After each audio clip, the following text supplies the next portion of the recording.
narito ang chikang hindi nyo dapat palampasin. Mga mister na nagkikinig sa kanilang misis, mas nagiging successful. Para sa mga detalye,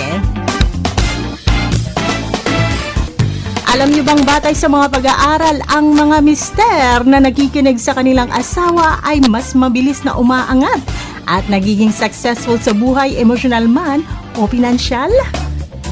Ito ay dahil mas pinapairal nila ang empathy kesa sa ego. Kadalasan, mas malawak ang pag-iisip ng mga babae at nakakapagbigay sila ng mga praktikal na payo na hindi naiisip ng mga lalaki.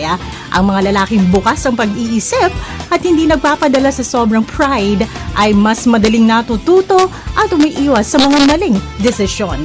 Ang suporta at gabay ng asawa ay nagbibigay sa kanila ng lakas para mas maging produktibo at inspirado sa trabaho.